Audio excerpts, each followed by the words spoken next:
Shalom, it's another day of the series. And in today's series, which I'll be looking at what to do as a splinter while waiting to be married. Being a splinter is a joyful moment to plan how you want the rest of your life to be. It's a crucial time when you are less busy. You have no kids to take care of and no spouse to boss you around. At this particular time, you can manage your time and resources in a great way. Most ladies miss out this opportunity. They gambled with it. Soon or later, before they knew, they already passed their prime age without any achievements on grants. The first thing to do as a splinter is to develop yourself. Personal development is a lifelong process. It is something we all need to adapt to for the rest of our lives.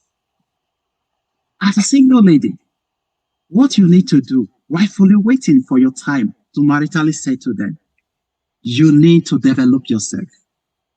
Before developing yourself, you must first know the reason for your existence on earth. Your existence on earth did not happen by osmosis. You came for a reason.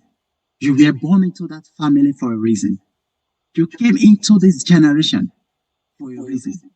Most people live in this world like they have nothing to deposit into it before living. Hear this. Everyone is indebted to the next generation. You are owing the next generation of people something that they should remember you for. Don't exit this world without putting something on the ground for the next generation of people to see, to know that Mr. or Mrs. So and so once passed through the face of the earth. God brought you into this world as raw material. It is in your hands to make yourself a finished product. It is in your hands to bring out the best in you. All you need to make a successful life is already in you. They are all right in your heart. As a single lady, hoping to be married someday, you need to keep yourself busy by developing yourself. Don't waste all your day doing nothing while waiting for the right person to approach you in marriage. Keep yourself busy. Plan and prepare for the future. Don't hang your future around the person you are hoping to get married to future. Build your future now. And when it comes, it will respect you more for who you are. To develop yourself, you must keep yourself busy with your education. For those who are still schooling, strive to be the best in your academics and study harder. If you have already gained a diploma, don't settle there. Go for your BSc. If you already had your BSc, go for your MSc. If you already had that, go for a PhD. No time to waste while waiting for marriage. If marriage is not forthcoming, give yourself to study and develop yourself. For those not schooling, you can learn handwork. Put in your best and set up your business later on. If there is no job, create one for yourself. There is no harm in being self-employed. Let's look at the lifestyle of some biblical characters who were singles and what they were doing before they got married. Firstly, we are going to look at the lifestyle of Rebekah. Rebekah's lifestyle, personality, and legacy are intricately and retrievably woven within the fabric around which a single lady should portray. The actual story of Rebekah's wooing was unfolded in Genesis chapter 24, verses 15 to 24. It says, "Now let it be that a young woman to whom I say, please let down your pitcher that I may drink. And she says, drink, and I will also give your camels a drink. Let her be the one you have appointed for your servant Isaac. And by this I will know that you have shown kindness to my master, And it happened before he had finished speaking, that behold, Rebekah, who was born to Bethuel, son of Micah, the wife of Nahor, Abraham's brother, came out with a pitcher on her shoulder. Now the young woman was very beautiful to behold, a virgin. No man had known her. And she went down to the well and filled a pitcher and came up. And the servant ran to meet her and said, please let me drink a little water from your pitcher. So she said, drink, my lord. Then she quickly let her pitcher down to her hands and gave him a drink. And when she had finished giving him a drink, she said, I will draw water for your camels also, until they have finished drinking. Then she quickly emptied her pitcher into the trough and ran back to the well to draw water, and drew for all his camels. And the men, wondering at her, remained silent so as to know whether the Lord had made his journey prosperous or not. So it was when the camels had finished drinking that the man took a golden nose ring, weighing a half shekel, and 2 bracelets for a waist, weighing 10 shekels of gold, and said, whose daughter are you? Tell me, please, is there a room in your father's house for us to lodge? So she said to him, I am the daughter of Bethuel, Micah's son, whom she bore to Nahor. As Eliezer, Abraham's servant, reaches the city of Nahor in Mesopotamia, he stopped and fervently prayed to God for guidance. And while he still prayed, God immediately answered his prayer. The servant inquires of God for help to know the right girl when she comes. While still praying, a lady suddenly walks in. She's heading to the well to get water for her family's animals. She's described as a very beautiful, strong, faithful lady named Rebekah. Eliezer, Abraham's servant, asks for a drink, which she dutifully provides. But she doesn't stop there. As a true servant of hospitality, Rebekah is a woman of action. She runs, draws water, fills jug, and rides on a camel, all of which contributes to a sense of her individuality and vitality, much akin to that of a good moral upbringing. Upon observing, I believe Eliezer affirmed it, that Rebekah is everything that Abraham is searching for in a daughter-in-law. Even before the marriage arrangements, Rebekah's assets, her confidence and strength as a woman, wife, and mother-to-be was already the same. Her character and attribute portrayed that she is nothing but a wife material every responsible guy will need for marriage. Rebekah is called beautiful. Not only was she beautiful on the outside, she is also a perfect example of inner beauty. You can listen to my message on inner beauty, the best gift to have, to learn more on this. Her inward character was reflected in her outward appearance. The servant stopped her in the middle of her work. She does not know him, yet she gave him a listening ears. She offered him a drink, and she by herself told them that she's going to give the camels a drink also.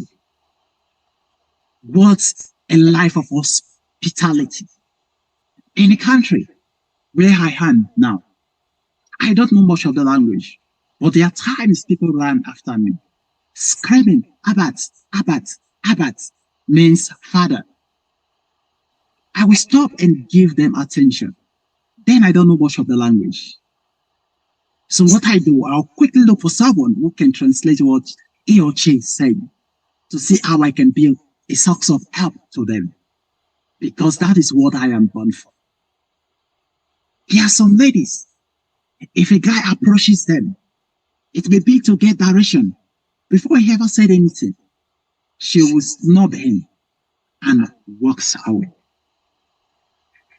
That is how they will walk out of their life partner and keep searching. That was not the lifestyle of Rebekah. When these strange men approached her, she gave them a listening ears to listen to what they had to say, which was a sign of respect. And through that attitude of hers, she was able to get in touch with a God-given partner. We should learn to respect everybody irrespective of their stature. Yet she responded readily to be of help to him. I am always impressed with the fact that she did so quickly. Genesis 24 verse 18. So she said, "Drink, my lord." Then she quickly laid a pitcher down to her hands and gave him a drink. You can see humility in the lifestyle of Rebekah. She addressed him as her Lord. You can see that her moral upbringing reflected in her even when she was out of the boundary of her home. She did not make a lot of inquiries. She simply met his need.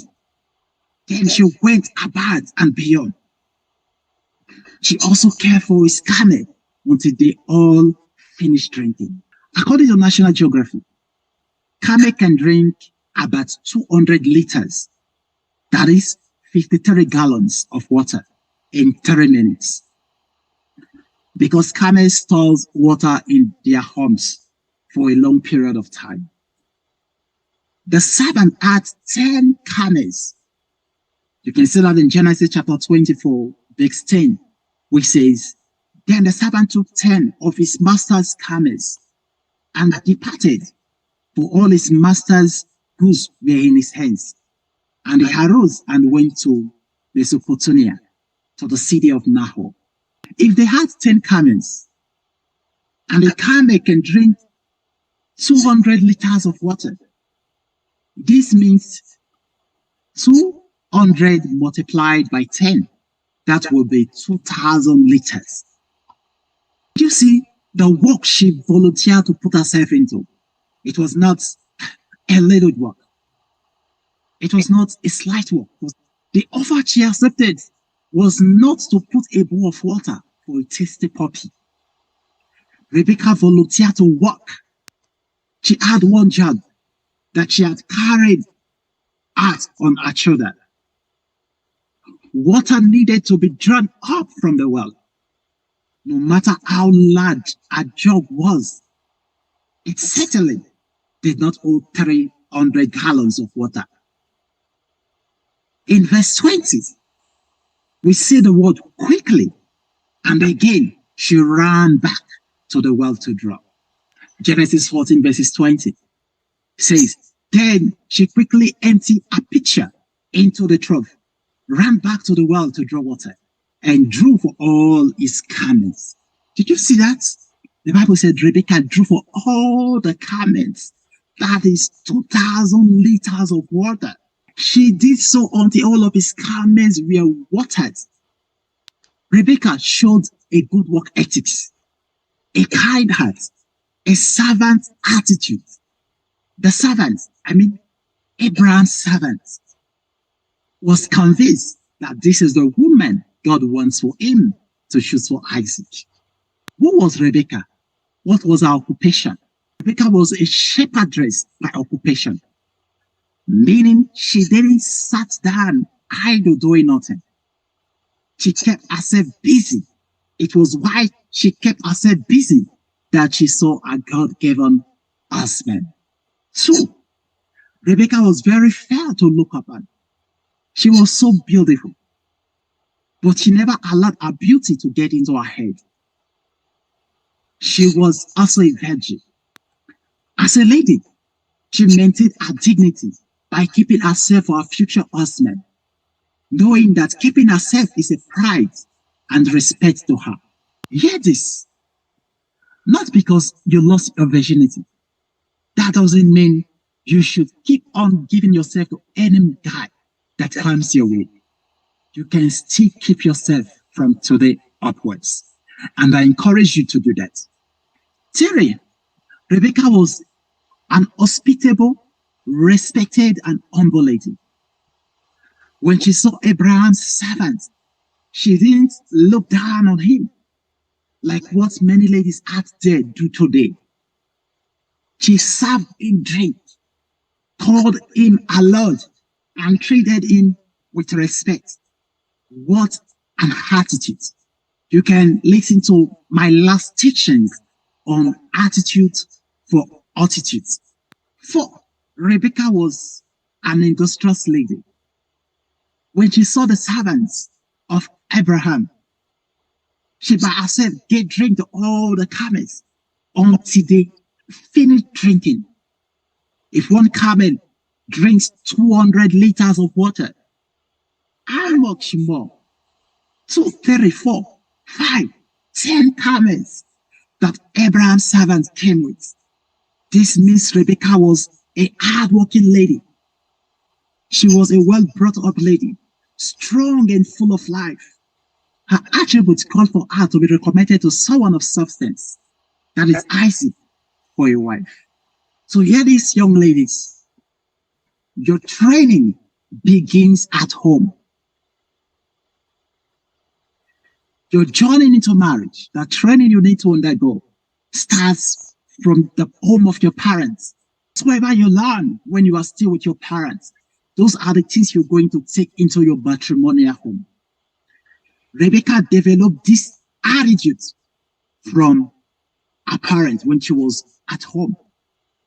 She developed this hard-working attitude while still with her parents. She developed humility while still with her parents. And this attribute of her, this character of her, was what paved the way, was what made room for her to be recommended to Isaac. So young ladies, don't run from training at home. These are the things that will shape in your future. These are the things that will build you to become someone of humility and respect wherever you find yourself. See the home of your parents as a training ground for you.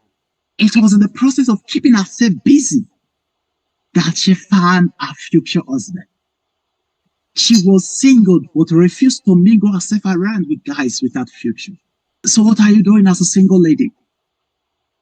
Keep yourself busy. Do something. In the process of keeping yourself busy, God is going to bring you to the right man. God is going to bring you to your future partner, as did in the life of Rebekah. Singles, what are you mingling yourself with? Are you mingling yourself with guys without future, with guys without destiny, with guys who doesn't know where they are going, where they are heading towards? Or you are busy preparing for your future? On the flip side, let's take, for instance, that she wasn't industrious. She was this lazy type of lady that only sit at home doing nothing. Don't you think she would have missed a God-given husband? Or probably she refused when asked for help. I strongly believe she would never have been recommended to Isaac. Or she looked down on the men and refused to give them listening ears, more legs than to render them help. She would never be recommended to Isaac. But in all these attitudes, all these attributes and character that she portrayed, someone was observing. Who was that? Eliezer, Abraham's servant, was observing. What he observed shows that the lady before them was nothing but a wife material, and she was recommended to Isaac. Rebekah was not looking for a husband. As far as we know, she was just doing her daily tasks when suddenly God arranged a marriage for her. God can provide life partner in an expected way, when the time is ripe, while you are waiting for marriage. Don't waste the time doing nothing. Engage yourself in doing something. Develop yourself. Go for more. Whatsoever you've achieved in life is not enough. It's never enough. Go for more. Press to the next level. Why keeping yourself busy? Why doing all of this? You will meet someone who will be observing. And when the person observe and see that who you are is what you truly are, what's on and enhance you, such a person is going to pick you for a married partner. And my last session, I talked more about character. And I said character has to do with your personality. It is something someone does every day. It's not something that one can probably hide from. No matter how a person tried to hide his character, one day or not for him, it would display them for others to see. If it is part and parcel of you, you can't hide it. No matter how you pretend, it will surely come forth one day. So I encourage you, young ladies, to keep yourself busy. And I pray that God is going to bring the right partner, one that will suit you, to be connected to you in the name of Jesus. Hope to see you in the next episode as we talk on other biblical character. And I believe through this teaching, your life will be transformed and your life will never remain the same. Be blessed when you take it. Shalom.